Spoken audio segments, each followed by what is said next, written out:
উফ, গরম লাগছে। গরমের দিনে গরম লাগবে না তো কি লাগবে? তুই নিশ্চয়ই সামার লাভার, রাইট? এত গরম তাও লাগে না শরম, কেমনে বলো তুমি সামার লাভার?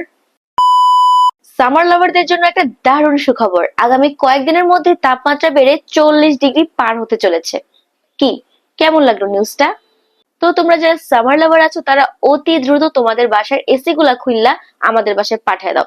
এতে করে তোমরা তোমাদের ভালোবাসার এই তীব্র গরমকে আরো ভালো করে উপভোগ করতে পারবে।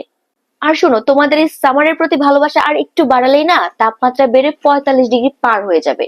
তাই প্লিজ আর বাড়েও না ভালোবাসা, আমাদের কথাও একটু ভাইবো। পরে দেখা যাবে বাংলাদেশ মরুভূমি হয়ে গেছে, উঠ নিয়ে বাইর হইতে হবে। সামার লাভাররা এসির নিচে বসে থেকে বলে তারা নাকি গরমকে ভালোবাসে। গরমকে ভালোবাসলে এসির নিচে বসে থাকো কেন? গরমে ঘেমে মেকআপ নষ্ট হয়ে গেলে কান্না করতে করতে সূর্যরে গালি দাও কেন? তো এই কেমন ভালোবাসা? তোমাদের এই ভালোবাসা দেখা গরমও কনফিউজ, গরমও চিন্তায় পড়ে গেছে। এই গরমে না ঘুমাতে ভাল লাগছে, না ঘুরতে ভাল লাগছে, না প্রেম করতে ভাল লাগছে।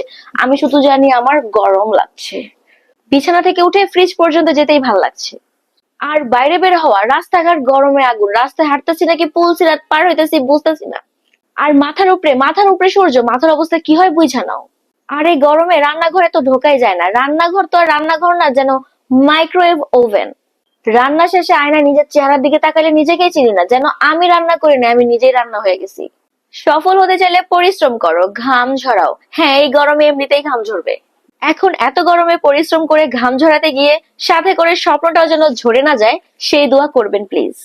গরমটা শুধু আবহাওয়ায় না, মানুষের মেজাজেও আগুন। যেমন আমাকে দেখে বুঝতে পারতেছো, আবহাওয়া গরম, মাথাও গরম।